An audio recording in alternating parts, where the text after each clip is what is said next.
முதலாவது, பெண்கள் குடும்பத்திற்கு ஆசீர்வாதமான பாத்திரமாக மாற வேண்டும். ஒரு புத்தியுள்ள ஸ்திரீ தன் வீட்டை கட்டுகிறாள் என்று பார்க்கிறோம். புத்தியுள்ள ஸ்திரீகளாய் குடும்பத்தில் ஒவ்வொருவரும் காணப்பட வேண்டும். கணவன், பிள்ளைகள், உறவுகள் எல்லாரையும் அரவணைத்து அவர்களை குடும்பத்தில் கர்த்தருக்காக ஆதாயப்படுத்துகிற பெண்களாக ஒவ்வொருவரும் மாற வேண்டும். ஹல்லேலூயா. அதற்காக நம்ம ஜெபிக்க போகிறோம். அதற்காக முதலாவது சிஸ்டர் சாந்தி இந்த குறிப்புக்காக குடும்பத்தில் இருக்கிற பெண்கள் குடும்பத்திற்கு ஆசீர்வாதமாக மாற வேண்டும், குடும்பத்தை கட்டி எழுப்புகிறவர்களாய் மாற வேண்டும் என்று சொல்லி நீங்கள் சுருக்கமாக ஜெபம் பண்ணணும். எங்களை அதிகமாக நேசிக்கிற பரலோக தகப்பனே, இந்த நாளிலும் எங்களை தரைமட்ட தாழ்த்தி தருகிறப்பா. அப்பா, அந்த குறிப்புக்காயும் பாதத்தில் வருகிறோம். குணச்சாலி ஸ்திரிகளாக இருந்து வீட்டை கட்டுகளாக இருந்து வருகிற போராட்டங்களான நிந்தையினாலும் தகப்பனே, எல்லா சூழ்நிலும் கர்த்தரே என் நம்பிக்கை கொண்டு ராஜா நாங்கள் எழும்பி பிரகாசிக்கிறப்பா பிள்ளைகளாக எழும்பி இருக்க கிருபை செய்யுங்கப்பா. அடுப்படிக்கில் இருக்கிற பிள்ளைகளை அப்பா பொன் சிறைகளாய் மாற்றுகிற என் தகப்பன் அப்பா, நாங்கள் எல்லாவற்றிலும் இயேசுவின் நாமத்தில் ஜெயம் கொடுக்கிற தேவனுக்குள்ளே எழும்பி பிரகாசிக்க அப்பா எங்களுக்கு கிருபை செய்தரலப்பா. வேதத்தில் காணுகிற பாத்திரங்களாப்பா நாங்கள் எழும்புனோம்ப்பா, எஸ்தர்களா நாங்கள் எழும்புனப்பா. அப்பா எழும்பி பிரகாசிக்கிற சுடர்களா நாங்கள் நிற்கத்தக்க கட்டளிட்டு நீர் ஆசீர்வதிக்கும்படியா ஆசீர்வதிக்கப்பட்ட சன்னதிகளாய் அப்பா நாங்கள் நின்று இதுவரைக்கும் நாங்கள் நிர்மூலமாகாது இருப்பது உங்கள் சித்த கிருபை ராஜா. உங்கள் கிருபைக்குள்ள இரக்கத்துக்குள்ள சபை விசுவாச ஒவ்வொரு மகளும் எழும்பி நாங்கள் பிரகாசித்து வீட்டை கட்ட அப்பா திறனுள்ள ஆவியை கொடுத்த உடைய வசனத்தை கொண்டு நாங்கள் எழும்பி பிரகாசிக்க கிருபை செய்து எல்லா சூழ்நிலும் அப்பா இயேசுவின் நாமத்தினால நாங்கள் ஜெயிக்க அப்பா ஞானம் உள்ள விசிறிகளாய் புத்தி உள்ள விசிறிகளாய் தெளிந்த புத்தி உள்ள விசிறியாய் அதிகால நேரப்பட எழுந்து தேவ சமூகத்தில் காத்திருந்து ஜெபித்து ஒவ்வொரு காரியத்திலும் ஜெயம் பெற கிருபை செய்தருளும்படியா இயேசுவின் நாமத்தில் ஜெபிக்கிறேன் எங்கள் ஜீவன் நல்ல பிதாவே, ஆமென். கரங்களை தட்டி தேவனுக்கு நன்றி செலுத்துவோமா? ஹல்லேலூயா. பெண்களை தேவன் ஆசீர்வதிக்கும்படியாக, அடுத்ததாக பெண்கள் எல்லா துறையிலும் சிறந்து விளங்கும்படியாக, அவர்களுக்கு முன்பாக இருக்கிற எல்லா சவால்களையும் அவர்கள் சந்திக்கும்படியாக, அது மாத்திரமல்ல பெண்களுக்கு அநேக இழிவான சூழ்நிலைகள் நடத்தப்படப்படுகிறது. அதிலிருந்து பெண்கள் பாதுகாக்கப்பட வேலை துறையில் பாதுகாக்கப்பட இந்த குறிப்புக்காக அருமையான சகோதரி மல்லிகா அவர்கள் ஜெபிக்கும்படியாக கேட்டுக்கொள்கிறேன். சோத்திரம் ஆண்டவரே, சோத்திரிக்கிற தகப்பனே நன்றியோடு துதிக்கிறோம் அப்பா. நன்றி செலுத்துகிற ஆண்டவரே, நேற்றும் இன்றும் என்றும் மாறாத என் தேவனே உமக்கு கொடான கொடி சோத்திர ராஜா. பரிசுத்த ஆவியானவரே உமக்கு நன்றி ராஜா. சகலத்தையும் உண்டாக்கின என் தேவனே உமக்கு சோத்திர ஆண்டவரே. இந்த மனமகிழ்ச்சி நாளில் கூட அப்பா பெண்கள் தினமாக கொண்டாடப்படுகிற இந்த நாளுக்காக சந்தோஷப்படுகிற ஆண்டவரே கர்த்தாவே சோத்திரம் ஆண்டவரே. முன்பு ஆண்டவரே பெண்கள் வீட்டை விட்டு வெளியே போகக்கூடாது என்பார்கள். ஆனால் இந்த நாளில் தகப்பனே பெண்களை கண்டு அப்பா எல்லா காரியங்களும் செய்ய கர்த்தனை வளர்த்ததற்காக உமக்கு நன்றி செலுத்துகிறோம் ஆண்டவரே. எத்தனையோ பெண்கள் ஆண்டவரே வேலைக்காக செல்கிறார்கள் ராஜா. அப்போ வேலை செய்கிற இடத்துல கூட அப்பா உடைய பாதுகாப்பின் கரம் என்று அவர்களோடு இருக்கட்டும் தகப்பனே. அப்பா உங்களுடைய ரத்த கோட்டைக்குள்ளே வைத்து அவர்களை பாதுகாத்து நடத்த வேண்டுமா ஜெபிக்கிறார் ராஜா. ஒவ்வொரு பெண்கள் ஆண்டவரே புத்தியுள்ள ஸ்ரீகளாக நடந்து கொள்ள கர்த்தர் தாமே கிருபை பாராட்ட வேண்டுமா ஜெபிக்கிறார் ராஜா. புத்தியுள்ள ஸ்ரீ வீட்டை கட்டுகிறாள் என்று நாங்கள் பார்க்கிறோமே தகப்பனே. ஆவியானவரே அப்பா ஒவ்வொருத்தரோடு நீ இருந்து இடைப்பட வேண்டுமா ஜெபிக்கிறார் ராஜா. தகப்பனே உமக்கு சோத்திரம் ஆண்டவரே, உண்மை துதிக்கிறோம் அப்பா. ஒவ்வொரு பெண்களை ஆண்டவரே சீர்படுத்தி சிறப்படுத்தி நிலப்படுத்தி பலப்படுத்த வேண்டுமா ஜெபிக்கிறார் கர்த்தாவே. அப்பா சோத்திரம் பலம் கொண்டு திடமனதாக இருங்கள் என்று சொல்லியிருக்கிறேன். அப்படியே தைரியத்தோடு அவர்கள் வெளியே புறப்பட்டு செல்கிற நேரத்தில் கூட கர்த்தர் உம்முடைய தூதர்களை கொண்டு பாதுகாத்து வழிநடத்த வேண்டுமா ஜெபிக்கிறார் ராஜா. இந்த வேளையில் அப்பா பெண்கள் தினமாக ஆண்டவரே எத்தனையோ பெண்கள் ஆண்டவரே எல்லா துறைகளும் அப்பா முன்னேறி வருகிறார்கள் ராஜா. அவர்கள் முன்னேற்றத்துக்காக அப்பா நீர் அப்பா கொடுத்த கிருபைக்காக உமக்கு நன்றி செலுத்துகிறோம் ஆண்டவரே. அப்பா உம்முடைய பாதுகாப்பு கரை எப்பொழுதும் அவர்கள் கூட இருக்கட்டும் ராஜா. இம்மட்டும் அப்பா அந்த கிருபைக்காக நன்றி செலுத்துகிறோம் ஆண்டவரே. சகல துதியும் கனமைக்கு ஒருவருக்கே செலுத்துகிறோம். இயேசு மூலம் ஜெபிக்கிற ஜீவனில் நல்ல பிதாவே, ஆமென். கரங்களை தட்டி தேவனுக்கு நன்றி செலுத்துவோமா? ஹல்லேலூயா. நன்றி. அடுத்ததாக பெண்கள் பலவீனமான பாண்டம். அவர்களை தேவன் நல்ல ஆரோக்கியத்தினால சுகத்தினால பலத்தினால தேவன் அவர்களை இடைக்கட்ட வேண்டும். கொடிய வியாதிகள், நாள்பட்ட வியாதிகள், மரணத்துக்கு எதுவான வியாதிகள் இவற்றிலிருந்தெல்லாம் அற்புத சுகத்தை தேவன் பெண்களுக்கு கொடுக்கும்படியாக நாம் ஜெபிப்போம். சிஸ்டர் சுபாஷினி. நேற்றும் இன்றும் மாறாத பரலோகத்தின் தகப்பனே அப்பா நமக்கு ஸ்தோத்திரிக்கிறோம் அப்பா. இந்த காலை வேளையில் எங்களை ஒப்பு கொடுத்து ஜெபிக்கிறோம் அப்பா என் பெண்களாகிய நாங்கள் ஆண்டவரே ஏசப்பா உமக்கு ஸ்தோத்திரிக்கிற ஆண்டவரே, புத்தியுள்ள ஸ்திரியாக இருக்க கிருபை செய்வீராக ஆண்டவரே. அப்பா ஒவ்வொரு நாளும் ஆண்டவரே என் தேவன் என் தேவைகளை சந்தித்து அப்பா எங்களை ஆசீர்வதித்து நாங்கள் நிற்பதே உங்களுடைய கிருபை தான் ஆண்டவரே ஏசப்பா உமக்கு ஸ்தோத்திரம் ஆண்டவரே. பெண்களுக்காக அப்பா எங்களுக்கு எவ்வளோ போராட்டங்கள் ஆண்டவரே எது இருந்தாலும் என் தேவன் எங்களோடு இருந்து எங்களை வழிநடத்துறதுக்காக நன்றி செலுத்துகிறேன் ஏசப்பா. ஒவ்வொரு நாளும் எத்தனை ஆபத்துகள் எத்தனை வியாதிகள் ஆண்டவரே எல்லாற்றிலும் ஆண்டவரே அப்பா உங்களுடைய கிருபை எங்களோடு இருந்து எங்களை பாதுகாத்து எங்களை ஆசீர்வதித்ததுக்காக நன்றி செலுத்துகிறேன் ஏசப்பா. அந்த காலை வேலைக்காக ஸ்தோத்திரிக்கிறோம் அப்பா, துதிக்கிறோம் ஆண்டவரே. ஒன்றுக்கும் நாங்கள் கவலைப்படாதபடி எல்லாத்திலும் ஜெயிக்க கிருபை செய்வீர் ஆண்டவரே ஏசப்பா உமக்கு ஸ்தோத்திரிக்கிறோம். தகுதி இல்லாத எங்களை தகுதிப்படுத்துங்க ஆண்டவரே. அப்பா நீ உயர்த்துகிற தேவன் ஆண்டவரே. அப்பா உமக்கு ஸ்தோத்திரம். எந்த இடத்துல எங்களை வெக்கப்பட விடாதீங்க ஆண்டவரே ஏசப்பா. எந்த வியாதி இருந்தாலும் எது இருந்தாலும் ஆண்டவரே தேவன் உடைய கரம் எங்களை ஆண்டவரே சுகமாக்குறதுக்காக நன்றி செலுத்துறேங்க கர்த்தாவே. அப்பா நானே உனக்கு பரிகாரியாக கர்த்தர் என்று சொன்னேன் தேவன் எல்லாவற்றிலும் ஆண்டவரே எங்களுக்கு பரிகாரியாக இருந்து எங்களை வழிநடத்துவீராக ஆசீர்வதிப்பீரப்பா. உமக்கு ஸ்தோத்திரிக்கிறோம். எதிலிருந்து நாங்கள் சோர்ந்து போயிடக்கூடாது ஆண்டவரே. அப்பா துதிக்கிற ராஜா உடைய நாமம் எங்களை மகிமைப்படுத்துறதுக்காக நன்றி செலுத்துற ராஜா ஏசப்பா. எங்களை ஒப்பு கொடுத்து ஜெபிக்கிறோம். பெண்கள் எல்லாவற்றிலும் ஆண்டவரே நீங்கள் ஆசீர்வாதத்துக்காக நன்றி செலுத்துற ஏசப்பா உமக்கு ஸ்தோத்திரிக்கிறோம். ஆசீர்வாதத்து வழிநடத்துங்க. இந்த காலை வேலைகளை ஒப்பு கொடுத்து ஜெபிக்கிறேன் இயேசு கிறிஸ்து மூலம் ஜெபிக்கிறேன் நல்ல பிதாவே, ஆமென். கரங்களை தட்டி அந்த தெய்வத்திற்கு நன்றி செலுத்துவோமா? ஹல்லேலூயா. நன்றி. அடுத்ததாக கடைசியாக பெண்கள் ஆத்தும ஆதாயம் செய்கிறவர்களாய் மாறும்படியாக ஏராளமான பெண்கள் கர்த்தருக்கென்று ஆத்தும ஆதாயம் செய்ய வேண்டும். தங்களுடைய ஆஸ்திகளினாலும் தங்களுடைய திறமைகளினாலும் கர்த்தருக்கு ஊழியம் செய்தார்கள் என்று நாம் வேதத்தில் வாசிக்கிறோம். அப்படியாக இந்த நாட்களில் உள்ள எல்லா பெண்களும் கர்த்தருக்காக ஊழியம் செய்கிறவர்களாய் ஆத்துமாக்களை ஆதாயம் செய்கிறவர்களாய் மாறும்படியாக சகோதரி தவமணி ஜெபிப்பார்கள். கிருபையும் இரக்கமும் அன்பு நிறைந்த எங்கள் அன்பின் பரலோக தகப்பனே, அப்பா இந்த காலை வேளையில் ராஜா கொடுக்கப்பட்டதான குறிப்புக்காக உங்களுடைய சமூகத்தில் வருகிற ஆண்டவரே ஏசப்பா ஸ்தோத்திரிக்கிறோம்.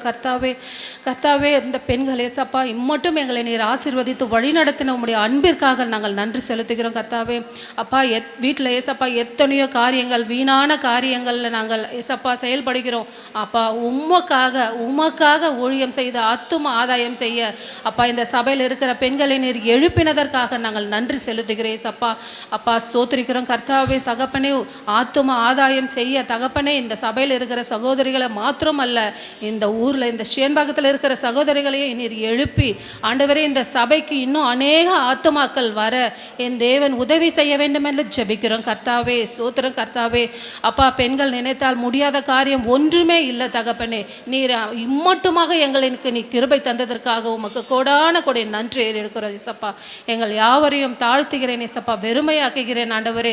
இன்னும் தகப்பனே எழும்பி பிரகாசித்து ஆத்தும ஆதாயம் செய்து சபையில் இன்னும் அநேக ஆத்துமாக்கள் வர என் தேவன் எங்களை பயன்படுத்த வேண்டும் என்று ஜெபிக்கிறோம். கர்த்தாவே ஆசீர்வதிங்க, வழி நடத்துங்க. துதி கன மகிமை யாவும் ஒருவருக்கே செலுத்துகிறேன் கர்த்தாவே இயேசுவின் நாமத்தில் பிதாவே, ஆமென். ஹல்லேலூயா. கர்த்தர் நம்முடைய ஜெபத்தை எல்லாம் கேட்டதுக்காக ஹல்லேலூயா நன்றி செலுத்தி ஆண்டவரே இந்த பெண்களை நீர் ஆண்டவரே ஆசீர்வதித்து குடும்பத்திற்கும் சமுதாயத்திற்கும் எல்லா துறையிலும் சிறந்து விளங்குகிற ஆத்துமாக்களை நீர் மாற்ற போகிற தயவுக்காக நன்றி செலுத்துகிறோம் ஆண்டவரே இயேசுவின் நாமத்தில் பிதாவே, ஆமென். தேங்க்யூ. அடுத்து ஒரு சிறப்பு பாடல் பாடப்போகிறோம். வாங்க, செந்தமிழ் நாட்டு பெண்கள் என்கிறதான ஒரு பாடலை பாடப்போகிறோம்.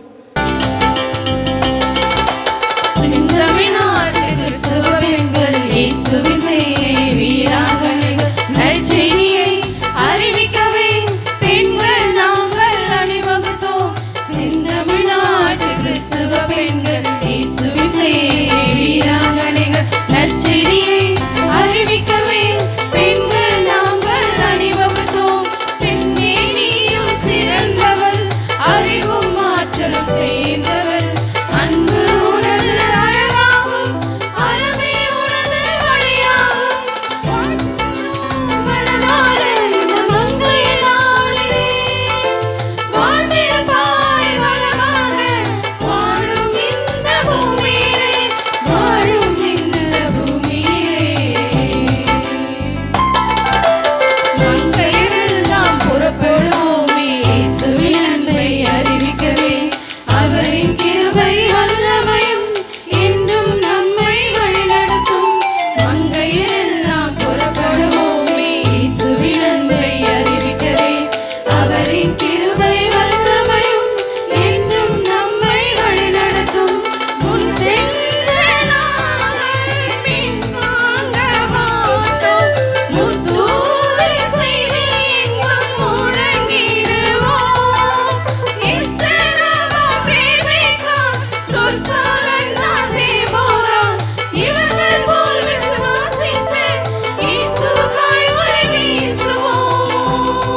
கர்த்தருடைய பரிசுத்த நாமம் மகிமைப்படுவதாக. இவ்வளவு நேரம் தேவ சமூகத்தில் நம்ம பாடி துதித்தோம், ஆராதித்தோம். கர்த்தர் தாமே நம்ம ஒவ்வொருவரையும் ஆசீர்வதிப்பாராக. இந்த பெண்கள் தின, இன்டர்நேஷ்னல் விமென்ஸ் டே என்று அழைக்கப்படுகிற இந்த நாளில் எல்லா மங்கையர்களுக்கும் மகிழ்ச்சியான நல்வாழ்த்துக்களை தெரிவித்துக் கொள்கிறேன். இந்த நாளிலே என்ன சிறப்பு என்று சொல்லி நாம் எல்லாரும் கேட்கலாம். எல்லாம் இன்றைக்கி பெண்கள் தினம்னு சொல்கிறாங்களே, இதனால் என்ன சிறப்பு என்று கேட்கலாம். ஆனால் உலகமெங்கும் பல துறைகளில் ஸ்திரீகள், அதாவது பெண்கள் சிறந்து விளங்குகிறார்கள், பல சாதனைகளை புரிகிறார்கள். ஆனால் 1911ஆம் ஆண்டிலே சில பெண்களாக இணைந்து பெண்களுக்கு சம உரிமை வேண்டும், பெண்களுக்கும் எல்லா துறையிலும் அவர்கள் நல்ல வெற்றியாக சிறந்து விளங்க வேண்டும் என்று சொல்லி ஒரு இயக்கத்தை ஆரம்பித்தார்கள், ஒரு இயக்கத்தை துவங்கினார்கள். அந்த இயக்கத்தின் விளைவாக எல்லா தேசங்களிலும் பெண்களுக்கு சம உரிமை வழங்கப்பட்டது, சட்டங்கள் இயற்றப்பட்டது. இப்படியாக தொடங்கினது தான் இந்த விமென்ஸ் டே, அதாவது சர்வதேச பெண்கள் தினம் என்று சொல்லி கொண்டாடப்படுகிறது. இதிலே ஒவ்வொரு தேசத்திலும் இருக்கிறதான இந்த பெண்களை கண்டறிந்து அவர்களுக்குள்ளே இருக்கிறதான சக்திகளை, வல்லமைகளை, திறமைகளை கண்டு அவர்களை ஊக்குவித்து அவர்களை முன்னே கொண்டு வந்து சமுதாயத்திலே சிறந்தவர்களாய் மாற்றுவது தான் இந்த இன்டர்நேஷ்னல் விமென்ஸ் டே உடையதான நோக்கமாக இருக்கிறது. இந்த நாளிலும் நம்முடைய சபையிலும் பெண்களாக இணைந்து, முன்காலத்திலெல்லாம் ஒன்றுமே கிடையாது நம்முடைய சபைகளில். ஆனால் இன்று நல்ல பாடல் ஆராதனை, பெண்கள் ஜெபிக்க, பெண்கள் ஆராதிக்க நம்மை தேவன் பயன்படுத்துகிறார். ஹல்லேலூயா, ஹல்லேலூயா. கர்த்தருக்கே மகிமை உண்டாவதாக. இப்படி பெண்களையெல்லாம் உலகத்தில் பல துறைகளில் சிறந்து விளங்க செய்யும் பொழுது பரிசுத்த வேதாகமத்தில் பெண்களுக்கு, பழைய ஏற்பாட்டு காலத்தில் பெண்களுக்கு எந்த ஒரு மதிப்போ மரியாதையோ அவர்களுக்கு கிடையாது. பெண்களை அவர்கள் அடிமைகளாகவே பாவித்தார்கள் என்று பார்க்கிறோம். வேதத்தில் அநேக பாத்திரங்கள் உண்டு. முக்கியமாக இந்த சதுசேயரெல்லாம் பெண்கள் எதற்காக, அவர்களுக்கு முன்பாக பெண்கள் வந்துவிட்டால் அந்த பெண்களுடைய முகத்தை கூட பார்க்க மாட்டார்களாம். அவர்கள் கீழே குனிந்து கொண்டு, ஒருவேளை அவளுக்கு முன்பாக அதாவது சுவர் இருந்தாலும் அந்த சுவரிலே போய் முற்றி கொள்வார்களாம், அதை இடித்து கொள்வார்களாம், பெண்களை பார்க்க மாட்டார்களாம். அவ்வளவு பெண்களை பார்த்தால் ஒரு தீட்டு என்று சொல்லி பெண்களையெல்லாம் ஒதுக்கி வைத்ததான சமுதாயத்திலே அன்று பெண்கள் வாழ்ந்து கொண்டிருந்தார்கள். ஆனால் ஆண்டவராய் இயேசு கிறிஸ்துவோ, ஹல்லேலூயா, ஆண்டவராய் இயேசு கிறிஸ்துவோ அவரை பெண்களை கனப்படுத்தி பெண்களுக்கு மறுவாழ்வு கொடுத்து பெண்களை ஆசீர்வதித்தார் என்று வேதத்தில் பார்க்கிறோம். இன்று நீங்களும் நானும் பெண்களாய் இருக்கிறோம், ஆண்டவரை தேடி வந்திருக்கிறோம். ஆண்டவர் நம்மை ஆசீர்வதித்து குடும்பத்தின் விளக்குகளாக, ஹல்லேலூயா, ஒரு தாயாக, ஒரு சகோதரியாக, ஒரு அன்னையாக தேவன் உங்களை என்னை வைத்திருக்கிறார். அதற்கு கரங்களை உயர்த்தி தேவனுக்கு நன்றி செலுத்துவோமா? நன்றி ஆண்டவரே, ஹல்லேலூயா. என்னை தாயாக வைத்ததுக்காக, அன்பு சகோதரியாக, உச்ச துணையாக வைத்ததுக்காக நன்றி செலுத்துகிறேன் ஆண்டவரே. விமன் என்றால் என்ன என்று அவன் சொல்லுவோம் என்று சொன்னால், ஒரு மனிதனோடு இணைந்திருக்கிறவள் தான் பெண், விமன் என்று சொல்லுகிறோம். Women, a man with a womb. அப்படி என்றால் என்ன அர்த்தம்? ஒரு மனிதனுக்குள் ஒரு பெண், அந்த பெண்ணுக்குள் ஒரு கர்ப்பப்பை, அந்த கர்ப்பப்பைக்குள் சிசுவை சுமக்கிறாள். 12 மாதங்கள் சுமந்து அந்த சிசுவை பெற்றெடுக்கிறாள். அவள் தான் பெண். ஹல்லேலூயா, ஹல்லேலூயா. இன்றைக்கி ஆண்டவர் அந்த கிருபையை நம்ம ஒவ்வொருவருக்கும் தந்திருக்கிறார். ஹல்லேலூயா. கரங்களை உயர்த்தி, ஆண் இல்லாமல் பெண் இல்லை ஐயா, ஆணுக்குள்ளாக ஒளிந்திருக்கிற இந்த பெண்மை ஆண்டவரே இன்னும் சிறந்து விளங்கட்டும். கர்த்தர் உதவி செய்வாராக. சங்கீதம் 68:13 சொல்கிறது, நீங்கள் அடுப்பின் அடியில் கிடந்தவர்களாய் இருந்தாலும் வெள்ளியால் அலங்கரிக்கப்பட்ட புறா சிறகுகள் போலவும் பசும்பொன் நிறமாகிய அதன் இறகுகளின் சாயலாகவும் இருப்பீர்கள். நம்மளாம் ஆண்டவர் வேதம் எப்படி சொல்லுது? நீங்கள் அடுப்படியில் கிடந்தாலும் நீங்கள் எப்படி இருக்கிறீங்க? பசு பொன்னை போல ஒரு அலங்காரமான கிரீடமாக ஆண்டவர் உங்களை என்னையும் வைத்திருக்கிறார். ஆகையால் நீங்கள் சோர்ந்து போக வேண்டாம். நீங்கள் சோர்ந்து போக வேண்டாம். ஐயோ நான் இப்படி இருக்கிறேன்னு, நான் அப்படி இருக்கிறேன்னு இல்லை. ஆண்டவர் உங்களை என்னையும் பசும் பொன்னை போல ஒரு ஜொலிக்கிற பாத்திரமாக, அவர் கையில் உள்ள ஒரு அலங்கார பாத்திரமாக தேவன் வைத்திருக்கிறார். எதற்கு? அவருக்காக பயன்பட, அவருக்காக வாழ, அவருக்காக இந்த உலகத்தில் குடும்பங்களை அவருக்காக கட்டி எழுப்ப, உறவுகளை கட்டி எழுப்ப தேவன் உதவி செய்வாராக. ஹல்லேலூயா. பூர்வ காலங்களிலே பங்கு பங்காகவும் வகை வகையாகவும் தீர்க்க தரிசிகள் மூலமாக பிதாக்களுக்கு திருவுளம் பற்றின தேவன் இந்த கடைசி நாட்களிலே குமாரன் மூலமாக நமக்கு திருவுளம் பற்றினார் என்று வேதத்தில் வாசிக்கிறோம். ஆனால் இந்த குமாரனை குறித்து வேதத்தில் அவருடையதான வம்ச வரலாறை மத்தேயு 1ஆம் அதிகாரத்தில் பார்க்கிறோம். நம்ம எல்லாம் மத்தேயு 1ஆம் அதிகாரத்தை எடுத்துக்கொள்வோம். பொதுவாகவே வேதத்தில் நம்ம வாசிக்கும் பொழுது ஏதாகிலும் ஜென்ரேஷன் தலைமுறைகளுடைய பேர் வந்தால் நம்முடைய வாய்க்கு நுழையாது. அதனால் நம்ம என்ன செய்வோம்? ஐயோ இந்த சாப்டரே வேண்டாம் என்று சொல்லி நம்ம அதை விட்டுட்டு அடுத்த சாப்டருக்கு போவோம். ஆனால் இங்கே மத்தேயு 1ஆம் அதிகாரத்திலிருந்து ஆண்டவருடைய இயேசு கிறிஸ்துவின் வம்ச வரலாறை பார்க்க முடிகிறது. ஹல்லேலூயா. ஆபிரகாம் ஈசாக்கை பெற்றான், ஈசாக்கு யாக்கோபை பெற்றான். எல்லாமே பெண்கள் இணைந்து தான் குழந்தை இந்த உலகத்துக்கு கொண்டு வந்தாலும் யாரோட பேர் தான் வரும்? யாரோட பேர் தான் வரும்? அப்பா பேர் தான் வரும், அம்மா பேர் வராது. ஆனால் இங்கே மத்தேயு தன்னுடைய அதிகாரத்தில் பதிவிடுகிறார். பரிசுத்த ஆவியானவர்னால அங்கு 42 தகப்பன்மார் இருக்கிறாங்க. ஆனாக்கா அதுக்கு மத்தியில் 5 தாய்மார்கள், 5 ஸ்ரீகளுடைய பேர் இருக்கிறது. ஹல்லேலூயா, ஹல்லேலூயா. வேதத்தில் இயேசுனுடைய வம்ச வரலாற்றிலே 5 பெண்களுடைய பேர்களை பரிசுத்த ஆவியானவர் பதிவிட்டிருக்கிறார். ஆமென், ஹல்லேலூயா. அட போங்க சிஸ்டர், யார் வந்தா என்ன, யார் வரட்டா எனக்கு என்ன அப்படின்னு நீங்கள் இருக்கிறீங்களா? இல்லைங்க, அது என்ன பண்ணினாங்க? ஏன் ஆண்டவர் அந்த ஸ்திரீகளை அங்கு பதிவிட்டிருக்கிற வேதாகமத்தில் அவருடைய பெயர் பொதிக்கப்பட்டு இருக்கிறதே எதற்காக என்று சொல்லி நாம் பார்க்க போகிறோம். மத்தேயு 1ஆம் அதிகாரம் 3வது வசனத்தை வாசிங்கள். யூதா பாரேசையும் சாராவையும் தாமாரினிடத்தில் பெற்றான். இங்கு பார்க்கிறோம் ஒரு ஸ்திரீனுடைய பெயர் தாமார் என்கிறதான ஒரு ஸ்திரீனுடைய பெயரை போடப்பட்டிருக்கிறது. இந்த தாமார் எப்படிப்பட்டவள்? குடும்பத்தால் புறக்கணிக்கப்பட்டவள். குடும்பத்தால் புறக்கணிக்கப்பட்டவள். இயேசுவின் வம்ச வழியிலே இவளுடைய பெயர் பதிவிடப்பட்டிருக்கிறது. அப்படி இவள் என்ன செய்தாள்? கிறிஸ்துவுக்காக என்ன செய்தாள்? இயேசுவினுடைய வம்ச வழியிலே வரும்படி இந்த ஸ்திரீ என்ன செய்தாள் என்று சொல்லி நாம் சற்று தியானிக்கலாம். ஆதியாகமம் 38 அதிகாரம் 26வது வசனம் இப்படியாக சொல்கிறது. யூதா அவைகளை பார்த்தறிந்து என்னிலும் அவள் நீதியுள்ளவள், அவளை என் குமாரனாகிய சேலாவுக்கு கொடாமற் போனேனே என்றான். அப்புறம் அவன் அவளை சேரவில்லை.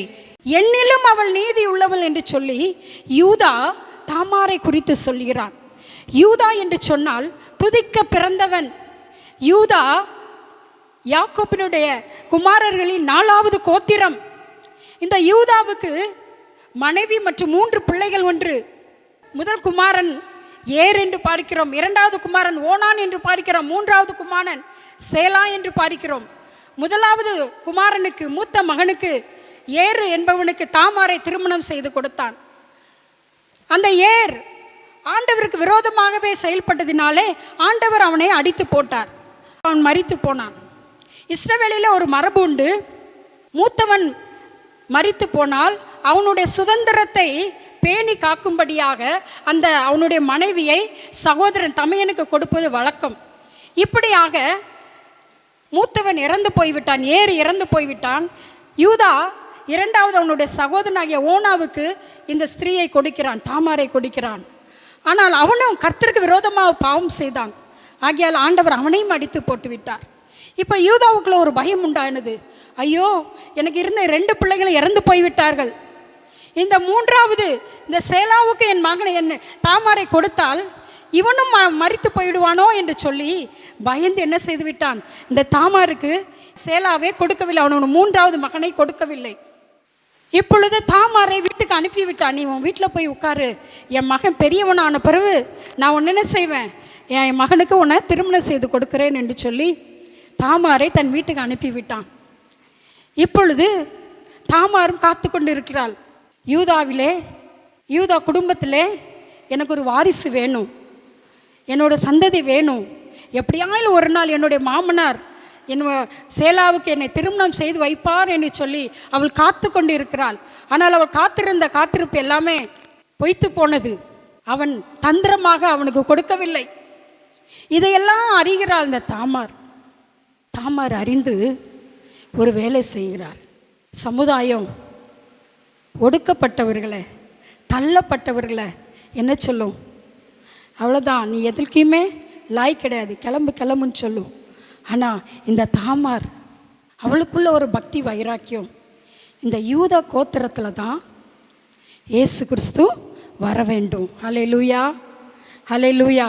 ஆதியாகமம் 49:10 சொல்லுது, சமாதான கர்த்தர் வருமளவும் செங்கோல் யூதாவை விட்டு நீங்குவதும் இல்லை, நியாய பிரமாணிக்கன் அவன் பாதங்களை விட்டு ஒழிவதும் இல்லை, ஜனங்கள் அவரிடத்தில் சேர்வார்கள். இங்கு பார்க்கிறோம், சமாதான கர்த்தர் இந்த யூத வம்சத்தில் என்ன செய்யணும், வர வேண்டும். ஹல்லேலூயா. இயேசு கிறிஸ்து மேசியா இந்த வம்சத்தில் வரணும், யூதா கோத்திரத்தின் வம்சத்தில் வரணும். ஆனால் தாமார் எங்கே இருக்கிறா, அவள் தாய் வீட்டில் இருக்கிறா. யூதா தன்னுடைய 3வது மகனுக்கு நான் கொடுக்க முடியாதுன்னு அவன் அமைதியாயிட்டான். ஆனால் அந்த தாமாருக்குள்ளே இருந்ததான அந்த வேட்கை, எப்படி ஆயிலும் இந்த இயேசு கிறிஸ்து எப்படி ஆயிலும் மேசியா என்னுடைய வம்ச வழியில், ஹல்லேலூயா, சமாதான கர்த்தர் வர வேண்டும் அல்லவா, நான் எப்படி ஆயிலும் ஒரு காரியத்தை செய்ய போகிறேன்.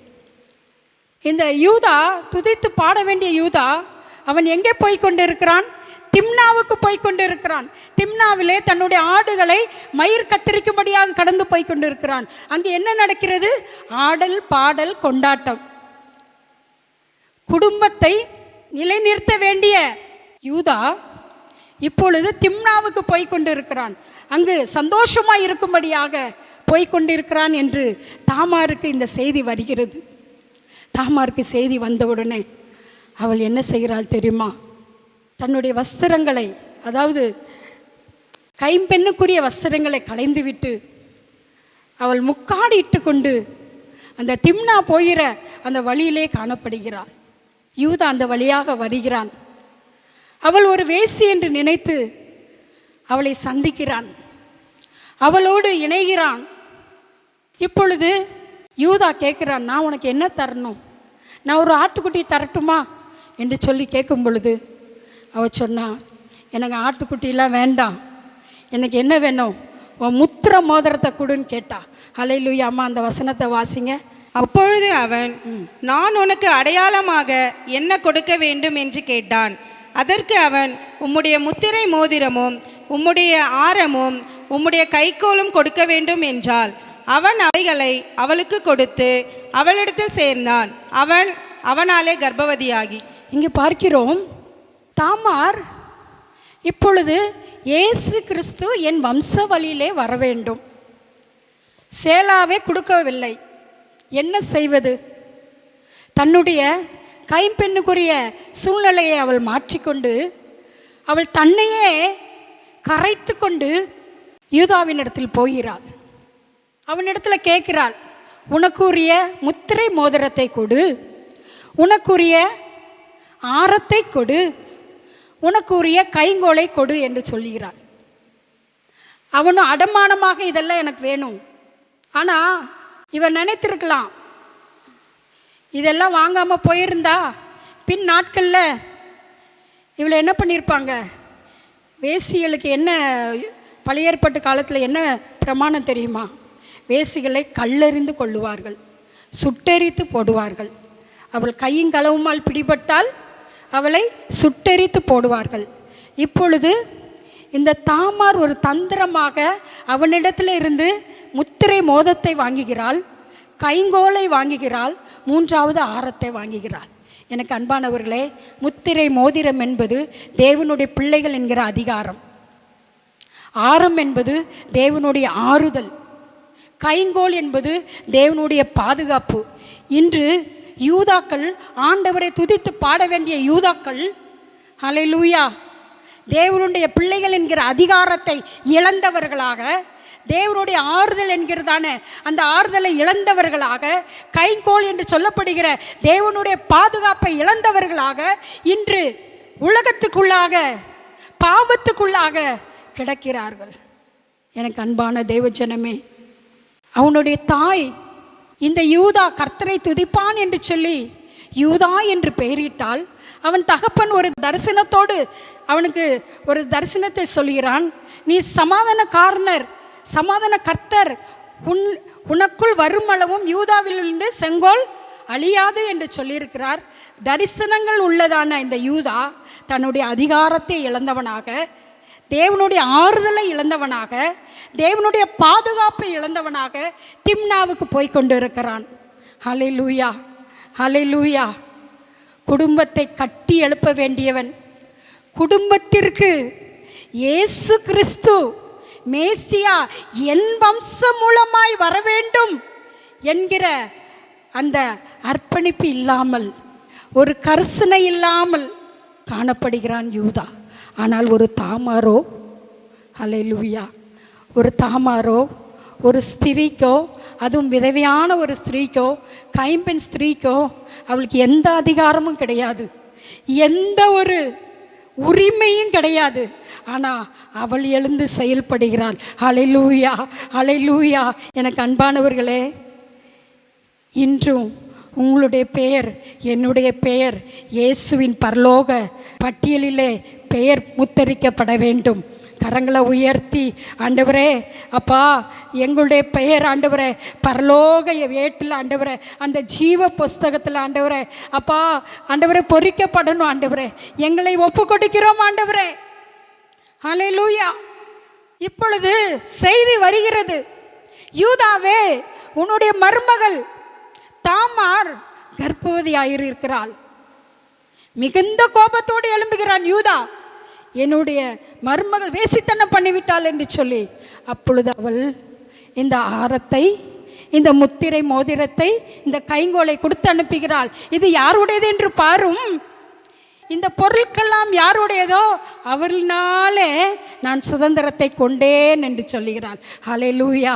கரங்களை உயர்த்தி, கரங்களை உயர்த்தி, ஆண்டவரே, அப்பா, இந்த உலகம் ஒருவேளை ஆண்டவரே புறக்கணிக்கலாம், ஆண்டவரே தள்ளி வைக்கலாம் ஆண்டவரே, ஆனால் கிறிஸ்து உருவாகுவதற்கு, கிறிஸ்து என் வாழ்க்கையில் வருவதற்கு, ஹல்லேலூயா, ஹல்லேலூயா, என்னை அர்ப்பணிக்கிற ஆண்டவரே, என்னை அந்த ஜீவ புஸ்தகத்தில் எழுதப்படுவதற்கு, ஹல்லேலூயா, ஒரு தரிசனமுள்ள ஸ்திரீயாக நான் மாறுவேன் ஆண்டவரே. நான் ஒரு தரிசனமுள்ள ஸ்திரீயாக நான் மாறுவேன் ஆண்டவரே. ஹல்லேலூயா. அதைத்தான் அங்கே சொல்லப்படுகிறது. 38ஆம் அதிகாரம் 26வது வசனத்தை வாசிப்போம். யூதா அவைகளை பார்த்தறிந்து, என்னிலும் அவள் நீதியுள்ளவள், அவளை என் குமாரனாகிய சேலாவுக்கு கொடாமற் போனேனே என்றான். அப்புறம் அவன் அவளை சேரவில்லை. கரங்களை தட்டி, அவள் நீதி உள்ளவள், அவள் நீதி உள்ளவள். ஹல்லேலூயா. இயேசு கிறிஸ்துனுடைய வம்ச வரலாறிலே இயேசு கிறிஸ்து இந்த உலகத்தில் ஜெனிப்பிக்கப்படுவதற்கு, ஹல்லேலூயா, பாரேசியும் சேராவையும் யூதா தாமாரிடத்திலே பெற்றான் என்று சொல்லி சொல்லப்பட்டிருக்கிறது. சமுதாயத்தினால் புறக்கணிக்கப்பட்ட ஒரு ஸ்திரீ. உலகம் சொல்லும், இவளை ஒதுக்கி போடு, இவளை தள்ளி போடு என்று சொல்லி. ஆனால் என் தேவனாய கர்த்தரோ, ஹல்லேலூயா, ஹல்லேலூயா, ஒருவேளை நீங்கள் குடும்பத்தால் தள்ளப்பட்டு இருக்கலாம். ஹல்லேலூயா. ஒருவேளை ஸ்தோத்திரம், சொந்த பந்தங்கள்னால புறக்கணிக்கப்பட்டு இருக்கலாம். ஆனால் நீங்கள் கர்த்தருக்காக, ஹல்லேலூயா, நீங்கள் தேவனுக்காக, தேவனுடைய தரிசனத்திற்காக எழும்பும் பொழுது நிச்சயமாகவே உங்களுடைய பெயர் பரலோக ஏட்டிலே காணப்படும். இரண்டாவது ஒரு ஸ்திரீயை குறித்து பார்க்கிறோம். மத்தேயு 1ஆம் அதிகாரம் 5வது வசனத்தை வாசிப்போம். சல்மோன் போவாசை ராகாப்பினிடத்தில் பெற்றான். இங்கு பார்க்கிறோம், சல்மோன் போவாசை ராகாப்பினிடத்தில் பெற்றான். யோசுவா 2ஆம் அதிகாரம் 1வது வசனம். நூனின் குமாரனாகிய யோசுவா சித்தீமில் இருந்து வேவுகாரனாகிய 2 மனுஷரை இரகசியமாய் வேவு பார்க்கும்படி அனுப்பி, நீங்கள் போய் தேசத்தையும் எரிகோவையும் பார்த்து வாருங்கள் என்றான். அவர்கள் போய் ராகாப் என்னும் பெயர் கொண்ட வேசியின் வீட்டுக்குள் பிரவேசித்து அங்கே தங்கினார்கள். இங்கே பார்க்கிறோம், இஸ்ரவேல் ஜனங்கள் வனாந்திர பாதையிலே கடந்து வந்து கொண்டிருக்கிறார்கள். அவர்கள் 40 வருடங்களாய் வந்து கொண்டு இருக்கிறார்கள். பாதியிலே மோசே மரித்து போனார். அடுத்ததாக யோசுவாவின் தலைமையின் கீழாக கானானுக்குள்ளாக கடந்து செல்வதற்காக ஜனங்கள் நடந்து வந்து கொண்டு இருக்கிறார்கள். இப்பொழுது அவர்களுக்கு முன்பாக எரிகோ என்கிறதான ஒரு தேசம் வருகிறது. அந்த எரிகோவை கடக்க வேண்டும். ஆகையாலே யோசுவா என்ன செய்கிறான், 2 பேரை நீங்கள் அந்த தேசத்தில் போய் வேவு பார்த்து வாருங்கள் என்று சொல்லி அனுப்புகிறான். அவர்கள் இந்த வேவு பார்க்க வருகிறவர்கள் யார் வீட்டுக்கு போயிருக்கிறார்கள்? ராகாப் என்னும் வேசி வீட்டுக்கு போயிருக்கிறார்கள். அங்கே போய் தேசத்தில் எப்படி இருக்கிறாங்க ஜனங்க, எங்களை குறித்து என்ன பேசுகிறார்கள் ஜனங்கள் என்று சொல்லி விசாரிக்கும் பொழுது அவள் சொல்லுகிறார், உங்கள் நிமித்தமாக நாங்கள் பயந்திருக்கிறோம், எங்களுடைய இருதயங்கள்லாம் கரைந்து போயிருக்கிறது. உங்கள் நிமித்தமாக எங்களுடைய இருதயங்கள் எல்லாம் பயம் அடைந்திருக்கிறது. காரணம் என்னவென்று சொன்னால், ஆண்டவர் 10 விதமான வாதியினால எகிப்து தேசத்திலிருந்து அவர்களை புறப்பட பண்ணினார். செங்கடலை 2ஆக பிளந்தார். இதெல்லாம் பார்த்த ஜனங்கள் இப்பொழுது பயந்து போயிருக்கிறார்கள். ஐயோ, இந்த தெய்வம் தான் மெய்யான தெய்வம், இவர்கள் நம்முடைய தேசத்திற்கு வந்தால் நம்மளை அழித்து விடுவார்களே என்று சொல்லி அவர்கள் எல்லாம் பயந்து போயிருக்கிறார்கள்.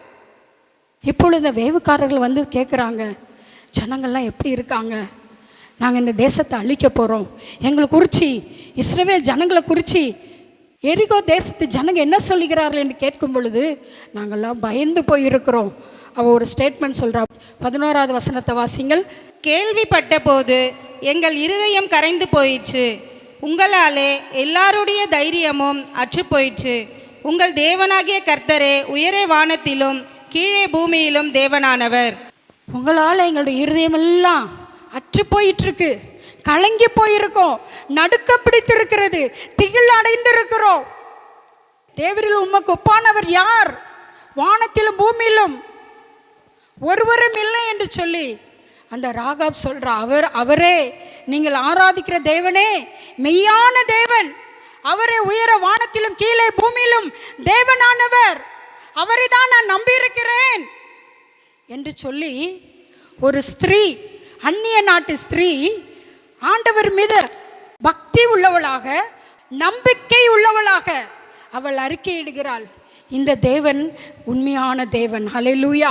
வானத்திலும் பூமியிலும் உண்மையுள்ள தேவன் அவர்தான், நீங்கள் ஆராதிக்கிற தேவன் தான் மெய்யான தேவன் என்று சொல்லி அந்த வேவுக்காரரிடத்தில் அவள் சொல்லுகிறதை பார்க்கிறோம். பொதுவாக பக்கத்து ஊருக்காரங்க யாராவது வந்து அந்த 2 தேசத்துக்கும் ஏதாவது போர் படை ஏதாவது ஒரு பிரச்சனை இருந்ததுன்னா உண்மையெல்லாம் சொல்ல மாட்டாங்க. ஆனால் இந்த ராகாப் என்ன செய்கிறா, உண்மையை சொல்கிறா. நாங்கள்லாம் பயந்து போயிருக்கிறோம் என்று சொல்லிட்டு அவள் சொல்கிறா.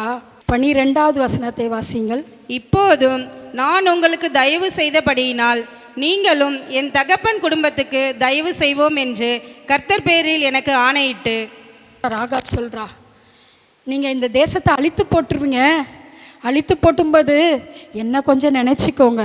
ஹல்லேலூயா. யார் இவா?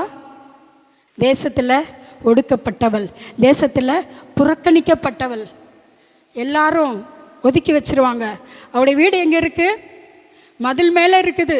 அவளை வெளியில் யாராவது பார்த்தாங்கன்னா கல்லெறிஞ்சு கொள்ளுவாங்க. ஆனால் அவள் என்ன பண்ணுறா, இந்த வேவுக்கார இஸ்ரவேல் ஜனங்களுக்கு நம்பிக்கை ஊட்டுறா. நீங்கள் வந்து இந்த தேசத்தை ஆக்கிரமித்து கொள்ளுங்க, இந்த தேசத்தை அழித்து போட்டுருங்க. ஆனால் இந்த தேசத்தை அழிக்கும்போது என்னையும் என்னுடைய குடும்பத்தையும் என் தாய் தகப்பன் சகோதர சகோதரிகளை பாதுகாத்து கொள்ளுங்க. ஹல்லேலூயா. வீட்டுக்குள்ளே இருக்கிறாங்க அவங்க 2 பேரும், அவங்கள பாதுகாத்து பத்திரமாக ஒரு ஜன்னல் கீழே அவள் என்ன பண்ணுறா, ஒரு கயிறை கட்டி கீழே இறக்கி விட்டுறா. அவங்கெல்லாம் போயிட்டாங்க. இப்போ அந்த எரிகோ பட்டணத்து ராஜா வரான். இப்படி யாரோ ஒரு 2 பேர் வந்தாங்களே, எங்கே இருக்காங்க சொல்லும்போது அவங்க இல்லை, அவங்க எங்கேயோ போயிட்டாங்கன்னு சொல்லிட்டு அவள் சொல்லிடுறா. அந்த வேவுக்காரர்கள் என்ன சொல்லிட்டு போனாங்க தெரியுமா? அந்த 17வது வசனத்தை வாசிங்கள். அப்பொழுது அந்த மனுஷர் அவளை நோக்கி, இதோ நாங்கள் தேசத்துக்குள் பிரவேசிக்கும் போது நீ இந்த சிவப்பு நூல் கயிற்றை எங்களை இறக்கிவிட்ட ஜன்னலிலே கட்டி உன் தகப்பனையும் உன் தாயையும் உன் சகோதரர்களையும் உன் தகப்பன் குடும்பத்தார் அனைவரையும் உன்னிடத்தில் உன் வீட்டிலே சேர்த்துக்கொள். அவங்க ஒரு காரியம் சொல்லிட்டு போகிறாங்க, அம்மா இந்த ஜன்னலில் ஒரு சிவப்பு கயிறு என்ன செய்ய கட்டி தொங்க விட்டுரு. நாங்கள் அந்த தேசத்துக்குள்ளே வருவோம்.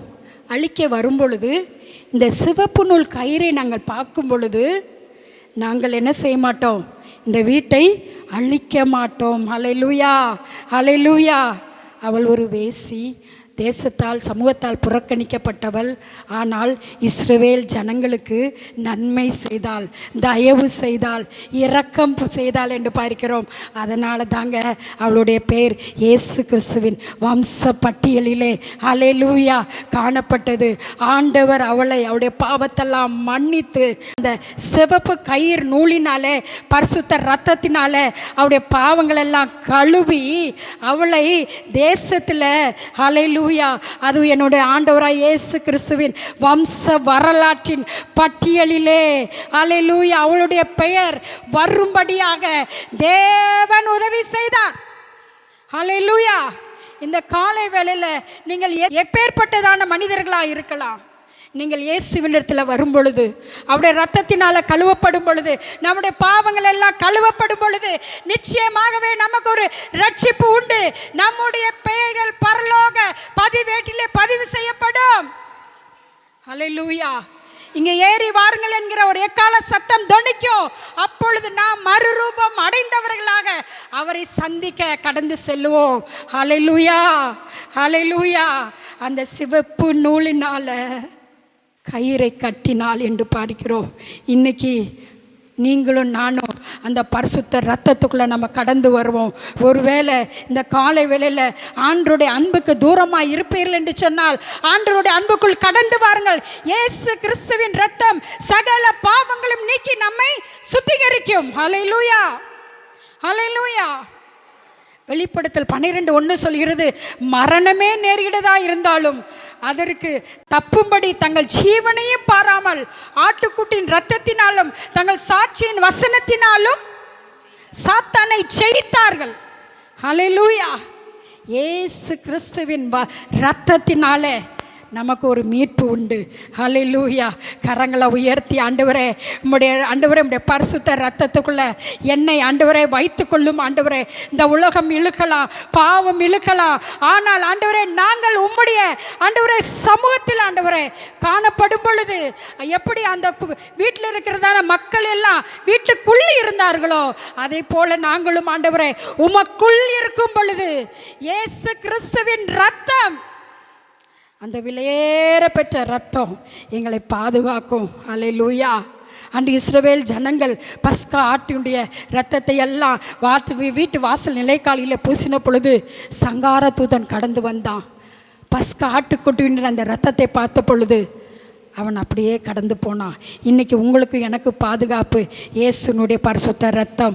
ஹல்லேலூயா, ஹல்லேலூயா. கரங்களை உயர்த்தி ஆண்டவரே ராஜா, நாங்கள் ஆண்டவரே உமக்குள்ளாக நாங்கள் இருக்கணும். ஆண்டவரே அப்பா ஸ்தோத்திரம். ஆண்டவரே எங்களுடைய வாழ்க்கை தரிகட்டு போகக்கூடாது. எங்களுடைய வாழ்க்கை ஆண்டவரே இயேசுவே நாங்கள் ஆண்டவரே எங்கள் இஷ்டப்படி போகக்கூடாது. ஆண்டவரே அப்பா அந்த வீட்டுக்குள்ளே எப்படி அந்த குடும்பம் காக்கப்பட்டதோ அது ஆண்டவரே அதை போல நாங்களும் உமக்குள்ளா இருக்கும் பொழுது எங்களுக்கு பாதுகாப்பு உண்டு, பாவத்தின் மீது ஜெயம் உண்டு. ஆண்டவரே எல்லா ஆண்டவரே அதிகாரமும் எங்களுக்கு நீ தருவீர். ஆண்டவரே ஹல்லேலூயா. கர்த்தர் உதவி செய்வாராக. எபிரேயர் 11:31 வாசியுங்கள். விசுவாசத்தினாலே ராகாப் என்னும் வேசி வேவுகாரரை சமாதானத்தோடு ஏற்றுக்கொண்டு கீழ்ப்படியாதவர்களோட கூட சேதமாகாதிருந்தாள். விசுவாசத்தினாலே ராகாப் என்ன பண்ணாலாம், கீழ்ப்படியாதவர்களோட சேதமாகவில்லை. அவள் கர்த்தருக்காக வைராக்கியமாய் நின்றாள். கர்த்தருக்காய் வைராக்கியமாக நின்றாள் என்று பார்க்கிறோம். இன்று நீங்களும் நானும் நம்முடைய குடும்பம் காக்கப்படும்படியாக நம்முடைய உறவுகள் காக்கப்படுவதற்கு திறப்பின் வாசலிலே நிற்போம். ஹல்லேலூயா. அதைத்தான் பரிசுத்த வேதாகமம் சொல்லுது. எங்க சல்மோன் போவாசை ராகாப்பின் இடத்தில் பெற்றான். எவ்வளவு மேன்மை அந்த ராகாப்புக்கு உண்டானது பார்த்தீங்களா? உலகம் சொல்லும், ஐயோ இவ தள்ளப்பட்டவள் என்று சொல்லும், இவளை பார்த்தா மூஞ்ச சுளிக்கிறதான ஒரு சமுதாயம். ஆனால் என் தேவனாய கர்த்தரோ, ஹல்லேலூயா, இவள் கர்த்தருக்காக எழும்பினதுனாலே, இவள் கர்த்தருக்காக கிரியை செய்ததுனாலே வேதத்தில் சொல்லப்பட்டிருக்கிறது, ராகாப் என்று சொல்லி அவளை அழைக்கிறது. ஹல்லேலூயா. அந்த வேசின் பட்டம் தள்ளப்படுகிறது. ஹல்லேலூயா. ராகாப் என்று அவள் பரிசுத்தமாக்கப்படுகிறாள். இயேசு கிறிஸ்துவின் இரத்தத்தினாலே அவள் பரிசுத்தமாக்கப்பட்டாள் என்று பார்க்கிறோம். ஹல்லேலூயா. இயேசு கிறிஸ்துவின் வம்ச பட்டியலில் இந்த ஒரு ஸ்திரீயும் இடம்பெற்றிருக்கிறாள். நீங்களும் நானும் நம்முடைய பெயர்கள் பரலோகத்தின் ஏட்டிலே காணப்பட வேண்டும். மூன்றாவது ஒரு ஸ்திரீயை குறித்து பார்க்க போகிறோம். மத்தேயு 1ஆம் அதிகாரம் 5வது பின்பகுதியை வாசிங்கள். போவாஸ் ஓபேத்தை ரூத்தினிடத்தில் பெற்றான். ஓபேத் ஈசாயை பெற்றான். இங்கே பார்க்கிறோம், போவாஸ் ஓபேத்தை ரூத்தினிடத்தில் பெற்றான். இந்த ரோத் மோவாப் தேசத்து பெண்மணி. அந்நிய தேசத்து பெண்மணிகள் இஸ்ரவேலருக்கு அருவருப்பானவர்கள். ஹல்லேலூயா. அவங்க ரொம்ப கீழ்த்தரமாக நடத்துவாங்க. ஆனால் இயேசு கிறிஸ்துவின் வம்ச பட்டியலில் இவளுடைய பெயர் வந்திருக்கிறது. என்ன ஆச்சரியமாக இருக்கிறது! மோவாப் ஸ்திரீனுடைய பெயர். எங்கள் இஸ்ரவேல் தேசத்து பெண்களுடைய பெயரே இங்கே இல்லை. ஆனால் மோவாப் தேசத்துடைய பெண்களுடைய பெயர் இதில் எப்படி வந்தது? சிந்திக்க வேண்டும். மோவாப்பை குறித்து வேதம் சொல்கிறது, உபாகமம் 23 சொல்கிறது, அம்மோனியனும் மோவாப்பியனும் கர்த்தருடைய சமூகத்துக்கு உட்படலாகாது, 10 தலைமுறையாகிலும் என்றென்றைக்கும் அவர்கள் கர்த்தருடைய சபைக்கு உட்படலாகாது. அவங்க சபைக்குள்ளே வரக்கூடாது, அவங்க கிட்டேயும் வரக்கூடாது. ஆனால் எப்படி யூதா, எப்படி ரூத் இயேசுவின் வம்ச பட்டியலுக்குள் வந்தால்? எடுத்து வாசிப்போம். ரூத் 1ஆம் அதிகாரத்திலே, அதற்கு ரூத், நான் உம்மை பின்பற்றாமல் உம்மை விட்டு திரும்பி போவதை குறித்து என்னோட பேச வேண்டாம். நீர் போகும் இடத்திற்கு நானும் வருவேன், நீர் தங்கும் இடத்திலே நானும் தங்குவேன். உம்முடைய ஜனம் என்னுடைய ஜனம், உம்முடைய தேவன் என்னுடைய தேவன். ஹல்லேலூயா. கரங்களை உயர்த்தி, உம்முடைய தேவன் என்னுடைய தேவன். நீ போகும் இடத்திற்கு நானும் வருவேன், நீ மறிக்கிற இடத்துல நானும் மறிப்பேன். யாரோட ஸ்டேட்மெண்ட்? ரூத்தோட ஸ்டேட்மெண்ட். நகோமி, எலிமெலேக்கு 2 பேரும் அப்பத்தின் வீடாகிய எருசலேமை விட்டுவிட்டு மோவாப் தேசத்துக்கு போகிறார்கள். 2 பிள்ளைகள், மக்லோன் கிளியோன், மோவாப் பெண்களை திருமணம் செய்து வைக்கிறார்கள். 2 பேர் இறந்து போகிறார்கள். எலிமெலேக்கும் இறந்து போகிறான். 3 விதவைகள் இருக்கிறார்கள். ஆனால் நகோமி சொல்கிறார், மக்களே நீங்கள் உங்களுடைய தாய் வீட்டுக்கு திரும்பி போய்விடுங்கள். மூத்த மருமகள் திரும்பி போய்விட்டாள், ஓர்பாள். ஆனால் ரூத்தோ இந்த நகோமியோடு கூட வருகிறாள், பெத்லேமுக்கு திரும்பி வருகிறாள். நகோமி சொல்கிறார், ரூத் நீ வீட்டுக்கு திரும்பி போய்விடு. இல்லை இல்லை, நான் உன் கூடவே நான் வருவேன். ஹல்லேலூயா. உன் கூடவே நான் வருவேன். உன் தேவன் தான் என் தேவன். நீ எங்கே போறியோ அங்கே உன்னை பின்பற்றி வருவேன். ஹல்லேலூயா. உன் தேவன் தாமா என் தேவன். தேசத்தால் புறக்கணிக்கப்பட்டவள் ரூத். இஸ்ரவேல் தேசம் சொன்னது, மோவாப் கிட்ட வராத. ஆனால் அந்த ரூத் சொல்கிறா, உன் தேவன் தாமா எனக்கு வேணும், உன் ஜனம் தாமா எனக்கு வேணும். ஹல்லேலூயா. நகோமி சொல்கிறா, அம்மா என் தேசத்தில் உன்னை யாரும் உன்னை என்ன செய்ய மாட்டாங்க, அங்கீகரிக்க மாட்டாங்க, நீ திரும்பி போய்விடு. இல்லை இல்லை, எனக்கு அந்த இயேசு தான் வேணும், எனக்கு உன் தேவன் தான் எனக்கு வேணும். ஹல்லேலூயா. இன்னைக்கு நீங்களும் நானும் இந்த இயேசு எனக்கு வேணும் என்று சொல்லி வந்திருக்கிறீங்க. ஹல்லேலூயா. ஆண்டவர் கைவிடுவாரா? அவரை நோக்கி பார்க்கிறவளை கைவிடுவாரா? அவரை தேடுகிறவளை கைவிடுவாரா? ஹல்லேலூயா. ரூத் ஆண்டவர் கைவிடலைங்க. இந்த காலை வேளையில் உங்களையும் என்னை ஆண்டவர் கைவிட மாட்டார். யாரெல்லாம் விசுவாசிக்கிறீங்க? ஹல்லேலூயா. இந்த தேவனை நான் பற்றி கொள்வேன். உயர்வானாலோ தாழ்வானாலோ எந்த சூழ்நிலை ஆனாலோ இந்த இயேசு எனக்கு போதும். ஹல்லேலூயா. மனுஷன் வேணா மாறி போவாங்க, ஆனால் தேவன் மாற மாட்டாருங்க. ஹல்லேலூயா. ஹல்லேலூயா. நீங்கள் வந்திருக்கிற தேவ சமூகம் உங்களை ஏமாற்றாது. ரூத் நினச்சி பார்க்கலங்க. பரிதாபமாக வரா. அவருடைய வாழ்க்கையே ஒன்றுமில்லை. நிலத்தில் போய் கதிரை பொறுக்கிறாங்க. நிலத்தில் போய் என்ன பண்ணுறா? கதிரை பொறுக்கி வாழ்க்கை ஓட்டுகிறாள். ஆனால் கதிரை பொறுக்கிறவளுக்கு அந்த வயலையே சொந்தமாக்கி கொள்ளும்படியாக என் தேவனாய கர்த்தர் அவளுக்கு கிருபை செய்வார் என்றால், இந்த காலை வேளையில் அவரை தேடி வந்திருக்கிறதான உங்களுடைய வாழ்க்கையில் ஆண்டவர் நிச்சயமாகவே நன்மை செய்ய போதுமான தேவனாக இருக்கிறார். ஹல்லேலூயா. ரூத், அவளை குறித்து தான் சொல்லப்பட்டிருக்கிறது. சல்மோன் போவாசை ரூத்தினிடத்தில் பெற்றான். போவாஸ் ஓபேத்தை பெற்றான். ஓபேத் தாவீதை பெற்றான். தாவீதின் வம்சத்திலே ஆண்டவராக இயேசு கிறிஸ்து இந்த உலகத்திற்கு வந்தார். ஹல்லேலூயா. இன்று உங்கள் மூலமாக, என் மூலமாக, எல்லா சபை அங்கத்தினர்கள் மூலமாக ஆண்டவராக இயேசு கிறிஸ்து இந்த உலகத்துக்கு பறைசாற்றப்படும்படியாக நாம் ஒவ்வொருவரும் செயல்படுவோம். தூங்கி கொண்டிருந்தது போதும், எழும்பி கர்த்தருக்காக செயல்படுவோம். உங்களுடைய பெயர் ஜீவ புஸ்தகத்திலே எழுதப்பட வேண்டும், பொறிக்கப்பட வேண்டும். நம்முடைய நெற்றிகளிலே கர்த்தருக்கு பரிசுத்தம் என்று எழுதப்படும்படியான ஒரு ஸ்லாக்கியத்தை தேவன் தந்தருளுவாராக. ஹல்லேலூயா. தேசத்தால் புறக்கணிக்கப்பட்டவள் ரூத். ஆனால் அவள் பற்றி கொண்டது, இந்த இயேசு எனக்கு போதும், இந்த தெய்வம் எனக்கு போதும், என் வாழ்க்கைக்கு போதும் என்று பற்றி கொண்டதினால ஆண்டவர் அவர்களை உயர்த்தினது போல இந்த காலை வேளையில் ஆண்டவர் உங்களை என்னையும் உயர்த்த போதுமானவராக இருக்கிறார். ஹல்லேலூயா. நம்ம எல்லாரும் எழும்பி நின்று கர்த்தரை நோக்கி பார்ப்போமா? கடைசியாக ஒரு வசனத்தை வாசிப்போம். ஹல்லேலூயா. 2 நாளாகமம் 29ஆம் அதிகாரம் 12வது வசனத்தை வாசிப்போம். நாம் ஜெபிக்க போகிறோம். ஐஸ்வர்யமும் கனமும் உம்மாலே வருகிறது. தேவரீர் எல்லாவற்றையும் ஆளுகிறவர். உம்முடைய கரத்திலே சத்துவமும் வல்லமையும் உண்டு. எவரையும் மேன்மைப்படுத்தவும் பலப்படுத்தவும் உம்முடைய கரத்தினால் ஆகும். எவரையும் மேன்மைப்படுத்தவும், எவரையும் பலப்படுத்தவும் உம்முடைய கரத்தினாலே ஆகும். ஹல்லேலூயா. ரூத்தை உயர்த்துவதற்கு கர்த்தருடைய கரம் போதுமானதாக இருந்தது போல, இதோ இந்த காலை வேளையில் உங்களை என்னை உயர்த்த கர்த்தருடைய கரம் இதோ ஆயத்தமாக இருக்கிறது. ரூத்தை போல நாம் ஒரு தீர்மானம் எடுப்போம். தாமாரை போல ஒரு தீர்மானம் எடுப்போம். ராகாப்பை போல ஒரு தீர்மானம் எடுப்போம். ஹல்லேலூயா. இந்த இயேசு எனக்கு போதும், இந்த தெய்வம் எனக்கு போதும் என்று வைராக்கியமாய் காணப்படும் பொழுது நிச்சயமாகவே நம்மை தேவன் ஆசீர்வதிப்பார். ஹல்லேலூயா. Praise the Lord. எத்தனை பேர் ஆண்டவருக்கு நன்றி செலுத்துகிறீர்கள்? ஹல்லேலூயா. கர்த்தர் உண்மையாகவே அருமையான பாஸ்டம்மாவை மறைத்து நம்முடைய திருச்சபைக்கு தேவையான வார்த்தைகளை கர்த்தர் வெளிப்படுத்தி இருக்கிறார். யூதா தேவனுக்குரியவன், ஆனால் அவன் முத்திரை மோதிரத்தை, ஆரத்தை, கைக்கோலை இழந்து அவன் வெறுமையாய் இருக்கிறான்.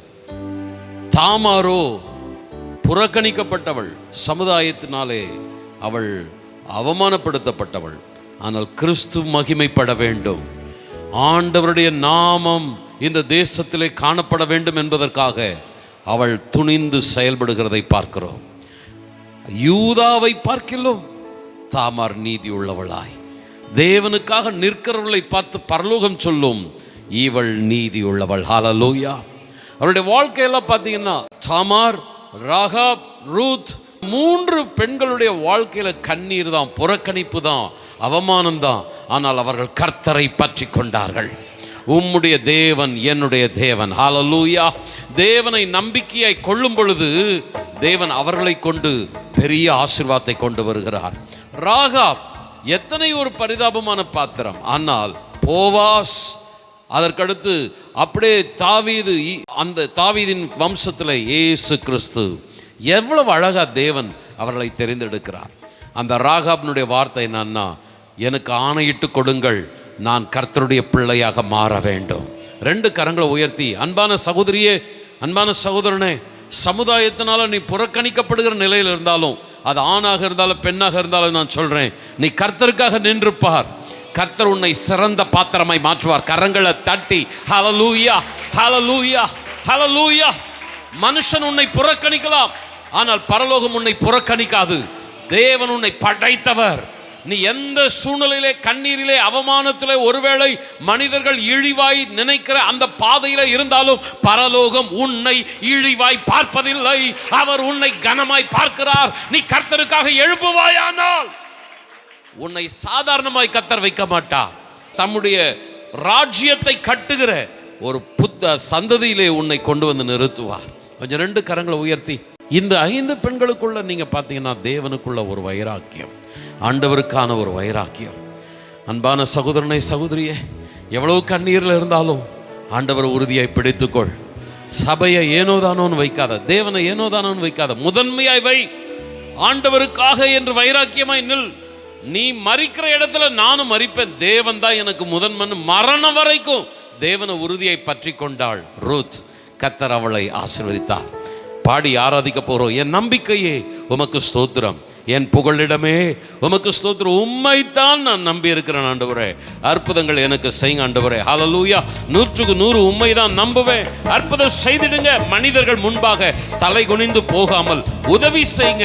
உயர்த்தி வச்சுடுங்க. கரங்களை தட்டி பாடி ஆராதிப்போமா? ஹல்லேலூயா. ஆமென். 100க்கு 100 உம்மையே நான் நம்பிடுவேன். அற்புதம் செய்திடுங்க, அதிசயம் நடத்திடுங்க. 100க்கு 100 உம்மையே நான் நம்புவேன். அற்புதம் செய்திடுங்க, அதிசயம் நடத்திடுங்க. மனிதர்கள் முன்பாக தலை குனிந்து போகாமல் உதவி செய்திடுங்க, உயர்த்தி வச்சிடுங்க. மனிதர்கள் முன்பாக தலை குனிந்து போகாமல் உதவி செய்திடுங்க, உயர்த்தி வச்சிடுங்க. உம்மைத்தான் நான் நம்பி இருக்கேன். அற்புதங்கள் எனக்கு செய்யுங்கப்பா. உம்மைத்தான் நான் நம்பி இருக்கேன். அற்புதங்கள் எனக்கு செய்யுங்கப்பா. என் நம்பிக்கையே உமக்கு ஸ்தோத்திரம், என் புகழிடமே உமக்கு ஸ்தோத்திரம். என் நம்பிக்கையே உமக்கு ஸ்தோத்திரம், என் புகழிடமே உமக்கு ஸ்தோத்திரம். உம்மைத்தான் நம்பி இருக்கேன். அற்புதங்கள் எனக்கு செய்யுங்கப்பா. உம்மைத்தான் நான் நம்பி இருக்கேன். அற்புதங்கள் எனக்கு செய்யுங்கப்பா. உம்மைத்தான் நான் நம்பி இருக்கேன். அற்புதங்கள் எனக்கு செய்யுங்கப்பா. உம்மைத்தான் நான் நம்பி இருக்கேன். அற்புதங்கள் எனக்கு செய்யுங்கப்பா. கரங்களை நல்லா தட்டி கர்த்தரை மகிமைப்படுத்தலாமா? ஹல்லேலூயா, ஹல்லேலூயா, ஹல்லேலூயா. உமக்கு ஸ்தோத்திரம் ஆண்டவரே. நீங்கள் அடுப்படியில் கிடக்கிறவர்கள் அல்ல. ஒருவேளை சிச்சுவேஷன் அதுதான். ஆனால் புறாச்சிறகுகளை போல சிறகடித்து பறக்கக்கூடியவர்கள், தேவனுடைய ராஜ்யத்தை கட்டக்கூடியவர்கள், தேவனுக்கான ஆசீர்வாதமான பாத்திரங்கள். கர்த்தர் உங்களை ஆசீர்வதிப்பாராக. இந்த பெண்கள் தின சிறப்பு நாளிலே குடும்பத்திற்கும் சபைக்கும் சமுதாயத்திற்கும் ஆசீர்வாதமாக இருக்கும்படி தேவன் உங்கள் மீது தம்முடைய கரத்தை வைத்து ஆசீர்வதிப்பாராக. தாயார் தேவ கிருபை அம்மா முன்னதாக வரும்படி அன்பாய் கேட்கிறேன். அவர்கள் இறுதியாக ஜெபிப்பார்கள். அப்பா, நன்றியோடு உம்மை துதிக்கிறோம் ஆண்டவரே. சோதரிக்கிற ராஜா, நீர் நல்லவர் ஆண்டவரே, நன்மை செய்கிற தேவன் நீர் என்று சொல்லி ஆண்டவரே, இந்த பெண்கள் நன்னாளில் ஆண்டவரே மகளோடு பேசின உமது வார்த்தைகளுக்காக உமக்கு நன்றி செலுத்துகிறோம் ஆண்டவரே. ஆம் ஆண்டவரே. அப்பா, பெண்கள் என்று சொன்னாலே இழிவாக பேசுகிற அப்பா இந்த உலகத்தில் ஆண்டவரே, அப்பா தாமா, ராகா, ஆண்டவரே ரூத் என்று சொல்லி ஆண்டவரே உமது வேத வசனத்திலிருந்து அற்புதமான வார்த்தைகளை சொல்லி ஆண்டவரே அவங்களை எல்லாம் சாட்சியாய் நிறுத்தினது போல எங்களையும் எங்கள் சபை மக்களையும் நீங்கள் நிறுத்துங்க ஆண்டவரே. அப்பா, குடும்பத்திலும் தகப்பனே அப்பா, இந்த 3 ஆத்துமாக்களை நிறுத்தினீங்களே, அதே போல் எந்த சூழ்நிலையிலும் ஆண்டவரே அப்பா உண்மையே சார்ந்து கொண்டு உம்முடைய சூழ்நிலையில் நின்று தகப்பனே உன் தேவன் என் தேவன் என்று சொன்னது போல ஆண்டவரே நாங்களும் சொல்லி உடைய நாமத்தை உயர்த்தி மகிமைப்படுத்த கிருபை செய்யுங்க ஆண்டவரே. அப்பா இந்த நாளில் பெண்கள் எத்தனையோ சாதனைகளை செய்திருக்கிறாங்க ஆண்டவரே. குடும்பத்திலும் தகப்பனே சபையிலும் எங்களையும் ஒரு சாட்சியாக ஆண்டவரே அப்பா ஊழியக்காரர் என்ன கற்றுக் கொடுக்குறாங்களோ அதுக்கு கீழ்ப்படிந்து நடக்கணும். குடும்பத்திலே ஆண்டவரே சாட்சி உள்ள வாழ்க்கை வாழ என் தகப்பனே நீர் கிருபை செய்து ஆசீர்வதிக்குவேன்மாய் இயேசு கிறிஸ்து ஜெபம் கேளும் பிதாவே. ஆமென். சேர்ந்து சொல்லுவோம். என் ஆத்துமாவே கர்த்தரை ஸ்தோத்திரி, என் முழு உள்ளமே பரிசுத்த நாமத்தை ஸ்தோத்திரி, என் ஆத்துமாவே கர்த்தரை ஸ்தோத்திரி. கர்த்தர் செய்த சகல உபகாரங்களை மறவாதே.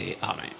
நம்முடைய கர்த்தராகிய இயேசு கிறிஸ்துவின் கிருபையும் பிதாவாகிய தேவனது அன்பும் பரிசுத்த ஆவியானவருடைய நிறைவான ஆசீர்வாதமும் வழி நடத்துதலும் நம் அனைவரோடு கூட விசேஷமாய் இன்றைக்கு தேவனுடைய வார்த்தைகளை பகிர்ந்து கொண்ட பாஸ்டம் அவர்களோடு கூட என்றென்றைக்கும் தங்கியிருப்பதாக. ஆமென். Price the Lord. கர்த்தர் உங்களை ஆசீர்வதிப்பாராக.